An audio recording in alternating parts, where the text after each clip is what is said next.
Do subscribe my channel and click on bell icon for latest recipe updates. Hi viewers, welcome to Shravs cook book channel.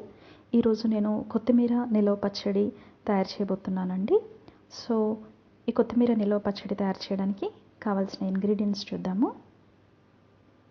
ముందుగా కొత్తిమీర 3 పెద్ద కట్టలు తీసుకున్నాను నేను. వీటిని నేను రూట్స్ కట్ చేసి శుభ్రంగా కడిగి చిన్న ముక్కలుగా కట్ చేసుకుని ఒక కాటన్ టవల్ మీద వీటిని ఆరబెట్టాను. తడంతా పోయేంత వరకు వీటిని బాగా ఆరనిచ్చాను. తడుంటే పచ్చడి బూజొచ్చే ఛాన్స్ ఉంది. అందుకని తడంతా పోయేదాకా ఒక కాటన్ టవల్ మీద ఫ్యాన్ గాలికి ఆరనివ్వాలి. అలా అని మరి ఎండకు పెట్టకూడదు. నెక్స్ట్ చింతపండు 3 నిమ్మకాయలంతా, దీన్ని 3 నిమ్మకాయలంతా చింతపండు తీసుకుని కాసేపు నాననివ్వాలి.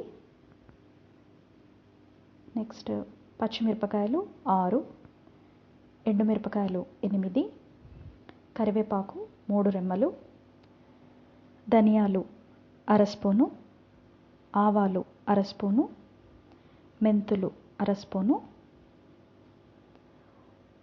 ఉప్పు రుచికి సరిపడా, నూనె 1/2 కప్పు, తాలింపు వేసుకోవడానికి ఆవాలు 1/2 స్పూను, ఎండుమిరపకాయలు 2, మినప్పప్పు 1/2 స్పూను, శనగపప్పు 1/2 స్పూను, వెల్లుల్లి రెబ్బలు 7 నుంచి 8.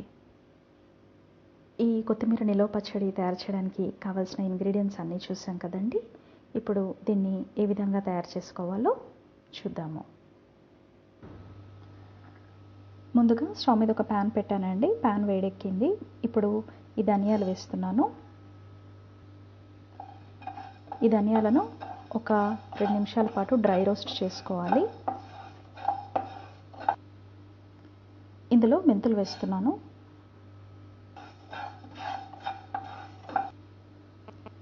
ఇప్పుడు ఇందులో ఆవాలు వేస్తున్నాను. ఆవాలు వేసాక వెంటనే స్టవ్ ఆఫ్ చేస్తున్నానండి. ఆవాలు ఎక్కువసేపు వేగితే మళ్ళీ చేదు వస్తుంది.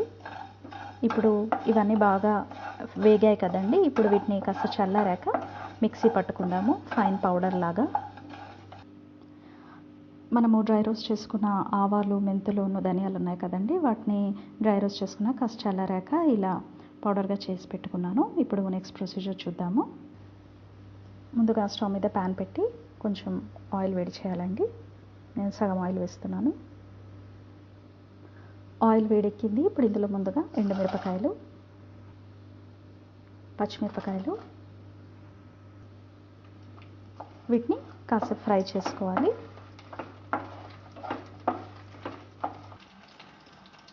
మిరపకాయలు వేగాయి కదండి. ఇప్పుడు ఇందులో ముందుగా నానబెట్టుకున్న చింతపండు వేద్దాము. నీరంతా తీసేసాను. చింతపండును కూడా ఒక 2 నిమిషాల పాటు ఈ నూనెలో వేగనిద్దాము.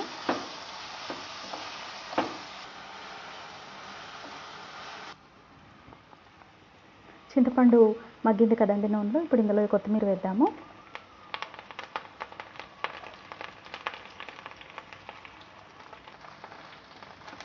కొత్తిమీర వేసాం కదండి. ఇప్పుడు దీన్ని ఈ నూనెలో కాసేపు మగ్గనివ్వాలి. ఒక 2-3 నిమిషాల పాటు బాగా దగ్గరకు అయ్యేంత వరకు.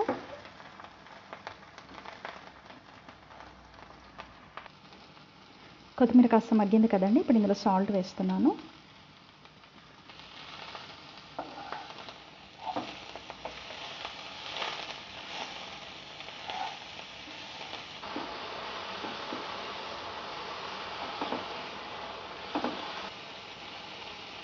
కొత్తిమీర నూనెలో బాగా స్ట్రింక్ అయిందండి. కాడలు కూడా బాగా మగ్గాయి.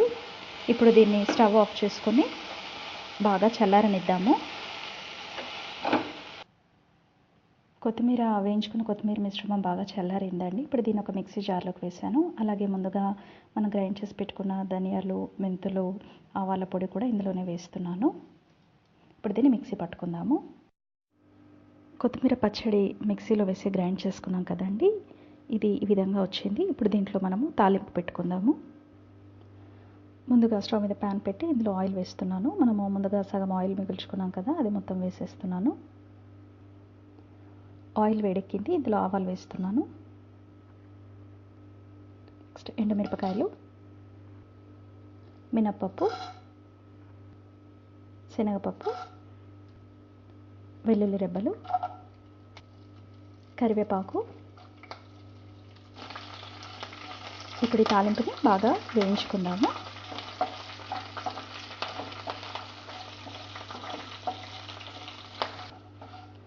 తాలింపు బాగా వేగిందండి. నేను స్టవ్ ఆఫ్ చేస్తున్నాను.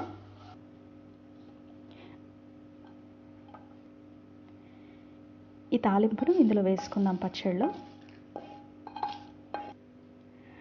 తాలింపుని నేను ఈ పచ్చడిలో వేసుకున్నాను కదండి. మన కొత్తిమీర నిల్వ పచ్చడి రెడీ అయింది. ఇది ఒక 10 to 15 డేస్ పాటు ఉంటుంది.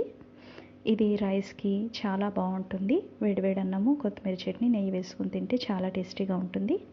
మీకు ఈ రెసిపీ నచ్చినట్టయితే వీడియో కిందే ఉన్న లైక్ బటన్ని ప్రెస్ చేయండి. అలాగే రెసిపీని షేర్ చేయండి. మీ వాల్యుబుల్ కమెంట్స్ని కూడా తప్పకుండా పోస్ట్ చేయండి. అలాగే మీకు నా ఛానల్ నచ్చినట్టయితే సబ్స్క్రైబ్ చేయండి అండ్ బెల్ ఐకాన్ని లేటెస్ట్ రెసిపీ అప్డేట్స్ కోసం హిట్ చేయడం మర్చిపోకండి. Thanks for watching Shravs cook book channel. Thank you. ఈ రెసిపీ మీకు నచ్చినట్టయితే వీడియో కిందే ఉన్న లైక్ బటన్ని ప్రెస్ చేయండి. అలాగే నా ఛానల్ని సబ్స్క్రైబ్ చేసుకోవాలనుకుంటే ఈ స్క్రీన్ మీద చూపిస్తున్న విధంగా సబ్స్క్రైబ్ చేసుకుని బెల్ ఐకాన్ని లేటెస్ట్ రెసిపీ అప్డేట్స్ కోసము తప్పకుండా క్లిక్ చేయండి.